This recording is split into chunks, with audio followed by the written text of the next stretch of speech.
Coming up next, OSHA suspends enforcement of a Biden administration workplace vaccine mandate before it's set to take effect. Sentencing day arrives for a former San Diego police sergeant who pleaded guilty to stalking his girlfriend. Plus, have milk prices really jumped more than 40% this year? Way past the rate of inflation? We verify. And 2 children taken from the other side of the U.S. have been found in Orange County.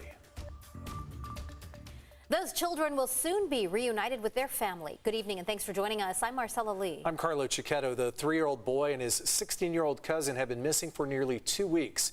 Authorities say they were kidnapped from Tennessee and Kentucky by the little boy's father. Deputies found all 3 about an hour north of us in Dana Point. News 8's Heather Hope explains how a mother's intuition led authorities to the kids. A family can rest a lot easier tonight knowing that their 2 children are safe. Authorities initially thought they would be taken here to San Diego, but were found north of us in Dana Point, all thanks to a mom who is being called a superhero for going with her gut feeling and calling 911. This feeling just didn't go away. It was very much instinctual and very much a gut feeling. A feeling that stayed in the pit of her stomach. Dana Point mom Julia Bonin recognized 2 missing kids from Tennessee and Kentucky, 3-year-old Noah Claire and 16-year-old Amber Claire at Doheny State Beach. Julia was driving and in the middle of dropping off her 6th grade son at middle school. As we pulled up to school where I was supposed to be volunteering this morning, I looked at my son and I said, I have to go back. I think it might be them and I have to make sure. Julia snapped a photo and called 911 describing who she believed was the 35-year-old suspect, Jake Claire, who was wanted for kidnapping his son and niece. The dad was, much taller, but he also, struck me because he had a sweatshirt on and a hat and sunglasses and camo pants, and I just kept questioning myself, but when I pulled them both up on my phone, you can see the resemblance. Sure enough, Orange County Sheriff's deputies say Julia's tip was spot on, and authorities found all 3 at Dana Point. Deputies took Jacob Claire into custody, saying he was cooperative.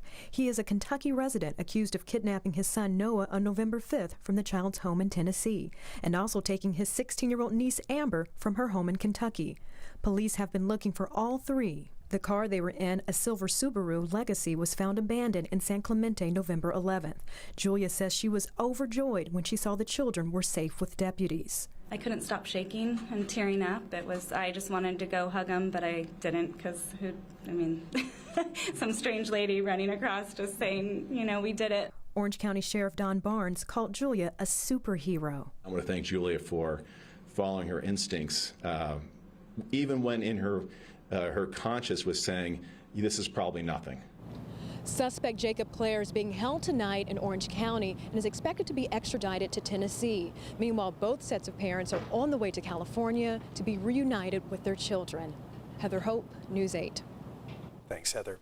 OSHA has suspended enforcement of President Biden's vaccination mandate set to go into effect in January for companies with more than 100 employees. As News 8's David Gottfredson reports, the move comes after a federal court of appeals put the mandate on hold pending judicial review.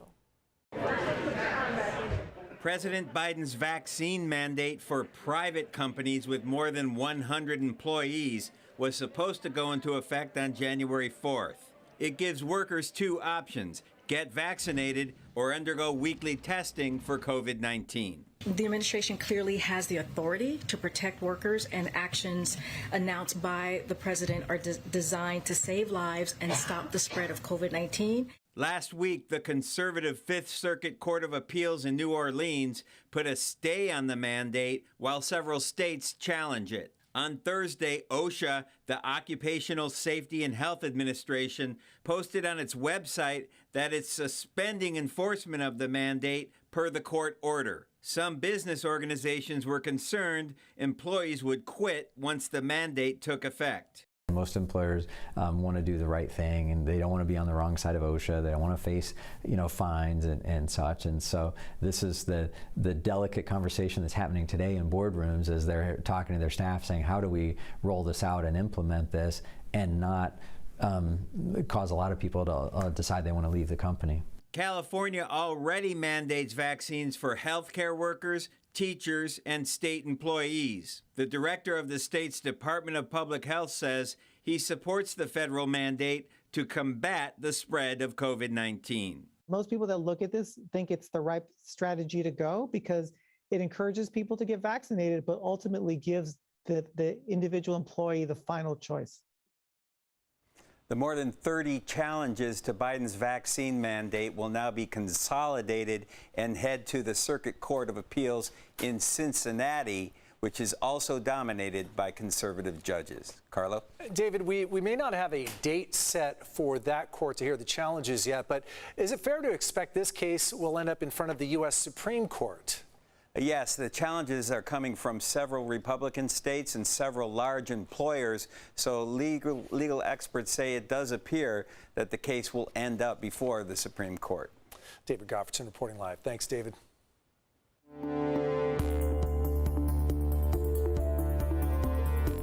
San Diego County is teaming up with the Mexican consulate to vaccinate young people who live across the border.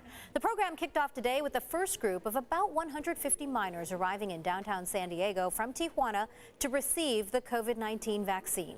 We spoke with one 14-year-old before he got the shot.